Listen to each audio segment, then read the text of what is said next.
Hello, and welcome to Between the Lines. I'm Esther Hatch, and I'm here with Sean and Bessie, Sarah Maiden, and Tracy Hunter Abramson. We're excited to be here today. So, this week it is summer, and I just got back from an amazing trip with my family. We went to London to visit my husband's brother, and he's not going to live there much longer. So, we've been planning this for a while, knowing that it was our last chance to get there.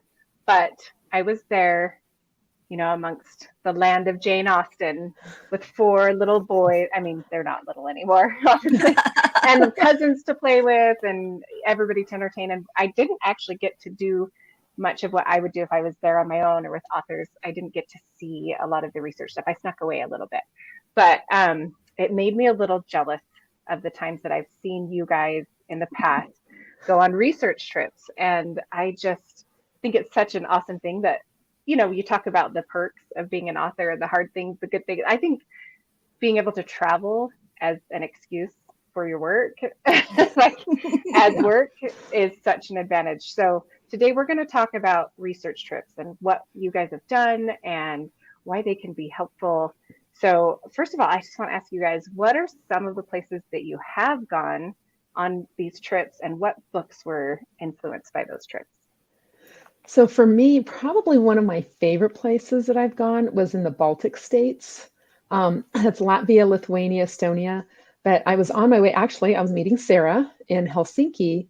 And yeah, we have all sorts of adventures and having to do with hills and the wrong ones we went up and everything. But it was like in the Baltic states, it's an area that Americans don't travel to a lot.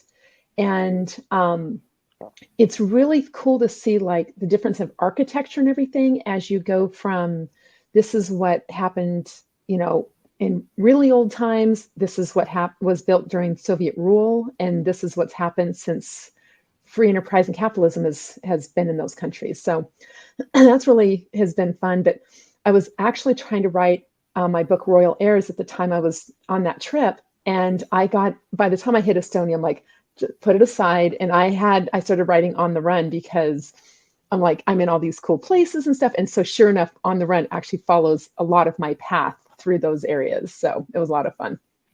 That's awesome. Yeah, I love that you've been to some of the unusual places.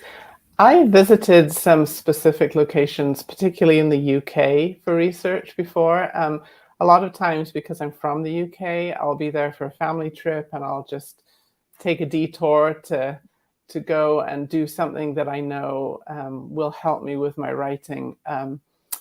Two examples are from my book, One Last Spring.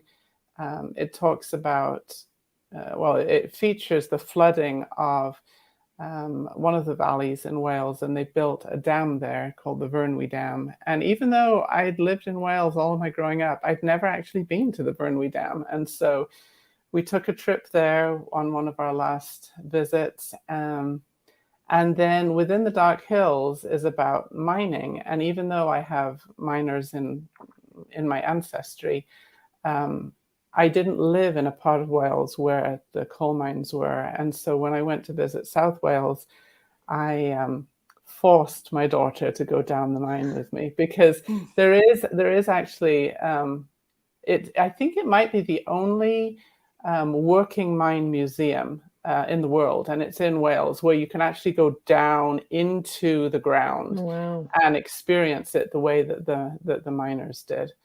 And then every once in a while, I'll go on a trip that I don't anticipate will end up being for research. And it's just so neat that I'll just look around and think, I have to set a book here. And that actually happened when we did a Mediterranean cruise. It wasn't part of my plan, but the gem thief, like Tracy said, just followed our trip. Yeah, that trip that I took with Tracy to Helsinki, I didn't go there with any specific story in mind, but just being surrounded by a new place and having the brain of a writer, you think of so many story ideas that I left there thinking, I need to set something here eventually. I don't know what that story is going to be yet, but it's something I've thought of many times. My book, Ashes on the Moor, takes place in the 19th century in the West Riding of Yorkshire. During the rise of textile mills in that specific area of the country. I had a chance to travel there which was really great. I got to go through a museum that is a 19th century woolen mill with the original equipment and machinery, and you can see how it worked. And that was really, really neat. I've been to Ireland almost more times than I can count, which I love. And that obviously influenced any and all of my books that include Irish characters, Irish immigrants, though I haven't set a full-length novel specifically in Ireland before, which I realized only recently and thought, wait, why not? I know. But because Ireland was part of the UK during the Georgian Regency and Victorian eras, when I write most of my books, it actually has been a good place to do research, even for my books set in England, because a lot of the architecture was the same, and you can still see the cultural influence. So that's been great. Toward the end of last year, I got to go on a trip with my husband to Portland, Oregon, and Astoria, Oregon, and the Oregon coast. And that was specifically for research for a big top secret project I can't even tell anyone about. I was going to say, I'm like, what? Right. Very much straying from what I usually write. But that was really fun because it was a trip entirely planned around very specific research. And that was really, really fun. I think we need to interrogate Sarah later. I know, seriously. None of us know about this project. Yeah, not even any of these ladies do. Tracy has a unique set of skills, I think we might be able to use for that. I actually may know more than Sarah thinks I know, but I can't, if I tell you, she might make me kill somebody, and that's right. We just can't go there. We don't actually do that, just in books. That's right. I'm only allowed to kill people in books. Got it. Yes.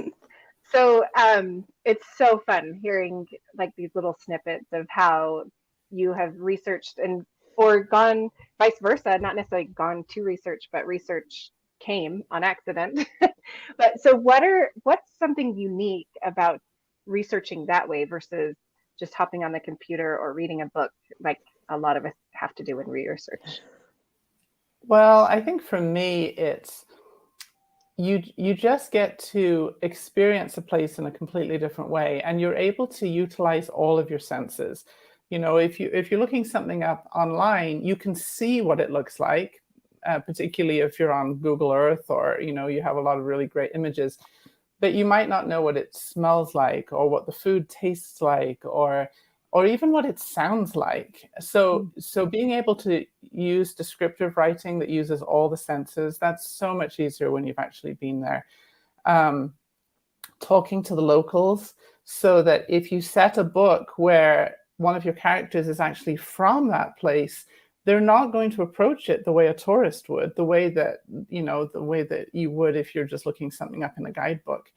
And so I think it's those little details that you would never know unless you were there. As I mentioned, I went down the coal mine when I was writing a book about coal mining, and there was a lot that I learned from that experience, and a lot of it came back to those senses of what it actually felt like to be down in the belly of the earth, and kind of even the fear factor that comes in that. But one thing that I learned that I never would have known otherwise, it rains a lot in Wales. Okay, most people do know that. But the rain has to go somewhere. And when you're digging tunnels in the ground, the rain will seep through the earth, and then the ground's gone because you've built a tunnel. And so it literally, water is running down the sides of those coal mine tunnels. And the other interesting thing is the water runs orange. And it's because 9 times out of 10, when you find coal, there is also iron ore. And so as the water goes through the earth, it's picking up the iron ore and the water runs orange. And so that's something I never would have known if I had not gone into the mine. That's so interesting. Wow. For me, I had a kind of a unique experience, like Sean was saying, in talking with local people when I was in Yorkshire doing research for my book that was set there. And it wasn't just, how they view their area and the things that are familiar to someone who lives there, but it was literally listening to them talk, because I was not at all familiar with the Yorkshire accent. If our listeners aren't, I encourage you to go on YouTube and just, I don't know, look for It's not the BBC English. Accent. Let's just say that it's not the BBC English. And I had so much trouble understanding people there when I would talk with them, even though we were all speaking English, that I actually went back and reworked that book because my main character also arrives in Yorkshire, never having heard a Yorkshire accent. And I realized she needed to have way more trouble understanding people because I never would have known without being there listening to it, how much it takes to adapt your ear to an accent that's that different than what you're used to. So that was an important insight I wouldn't have gotten without actually being there. And for me, I'm a people watcher. I love watching just how people interact with their environment. Like Sean said, the smells and the sounds, how the locals interact. So I think that's probably the most unique thing that I take away is just, I always try to travel so that I look like a local. And so it's fun. And I tend to steer clear of a lot of the touristy spots. So it's fun to just see how people are when they don't know who you are. So, yeah, I love hearing these stories. And it makes me very jealous because I'm sitting here going like, it's okay that I haven't done this yet. And then I heard about water running orange in a mine. And I'm like, yeah, I'm not going to get off. I'm not going to get that. I'm not going to get that otherwise. But so I would love to hear just like a few other little snippety things of what's something that you put in a book that came directly because you saw it or heard it while you were on location, we'll call it. On one of my trips to Ireland, I got to go up into the north of Ireland to a place known as Giant's Causeway. It's this amazing rock formation on one of the coasts in the north of Ireland. And it was so interesting and so unique that I ended up putting that in a book. An Irish immigrant to the United States talks about that place because he had been there. And I had to put it in because it was just so interesting. So that's one that came specifically from seeing something while I was out traveling. So one of the things for me was actually in Paris, how do you open the train doors? Because, I live in DC area. And so you go to the metro and the doors just open up. And in Paris, they don't. You have to, there's a little latch you have to push up. And if you push it up right as the door is stopping, then it won't work. You have to wait and then let it go and start. So it was like watching other tourists struggle with that. That's gone into a couple of books now. I'm like, let me tell you how, because a lot of people especially in Salt Lake, you put some of the, was it the tracks or front runner, you push a button and to open the door. So, but it's a button and that's how it is in Austria. Or I take it back. I know it was in Switzerland at least. And so some people kind of know some of those tidbits, but knowing which trains are going to do what, and that they still have those old trains in Paris and they're not all handicap accessible. That's another thing that a lot of people might not realize that, you're not going to find elevators everywhere and just what they smell like. And so anyway, a lot of that has gone into books, probably more than one book, to be honest. So I keep reusing stuff. Yeah. As you should.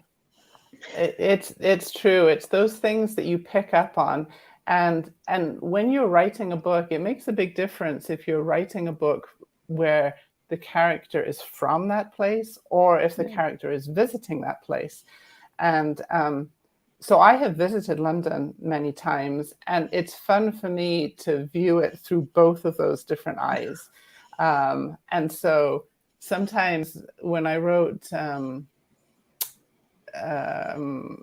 book set in London, I remember thinking, my characters had come back to London for a visit. And I remember thinking they would want to go to the same restaurants that I want to go to when I go back to London, because they're the fun ones. And so I put them in. And like Tracy said, with her Paris train experience, you go into the tube in London and, the mechanical voice, mind the gap. It's those little things that you can add authenticity to your books because you pick them up that way. Yeah. Well, I must say, now I'm already thinking through all the places I want to go. But also, it's not totally accessible for everyone, and especially if you're starting out new as an author. So I just wanted to say, I've written a few books without this, so you can do it. And you guys haven't been to every location you've said about, or maybe you have, I don't know. But so what are the tools that we use when we can't actually go? Yeah, I will say, Esther, I had been writing actively and has been published for quite a while probably 10 years before I first got to travel to do research. So Yeah. like you said, it is doable. It takes a little creativity, but it definitely can be done. To this day, I have still never been to London, and probably a third of my books are set there. So it can be done, but it is harder. I think I would echo something that Sean and Tracy have both covered, that I think one of the greatest things you can do is talk to people. People who live in a location and people who don't live there but have visited there, because what they notice will be different. And depending on your character's circumstances, that will reflect what your characters notice too. So I think just talking to people makes a really big difference. That's really true. And I am a huge fan of Google. Every time I'm in the middle of a manuscript and I suddenly need to look something up and I'm Googling it, in the back of my mind, I think, if I had been born a few decades earlier, I would be at the library looking through the card catalog. And I just want to say a huge thank you to Google. That might be my next book dedication. Yeah, Google. That would be funny. Yeah. I think in addition to just like Google and stuff like that, you can find, of course, this is where you find them, is a lot of virtual tours. Especially during COVID, a lot of the like the landmarks and stuff like that started doing these virtual tours. But you can also find some of them on some of the travel sites and on YouTube. People will put up their vacation videos and just leave them public, and you can go and find out. But one of the fun things is people will mention what they found unique. And so it's telling you what is different. Like it smelled really weird, or, some of those things can just be brought into that. And I was the same way. I probably was about at least 10, 15 years before I really started traveling for research. So, and I've written many scenes in places that I've never been, and people are like, oh, I didn't know you'd been there. I'm like, I probably should admit that I haven't been. Right. So anyway. Yeah, it's definitely doable. However, I would like to know from our listeners where you would go if you could go on a research trip, or just wanted to visit a place from your favorite book or something like that. It doesn't have to be research. It can just be fun. So, and I think it's both for those that do it. We've loved chatting with you. Thanks for being here. Join us next time on Between the Lines.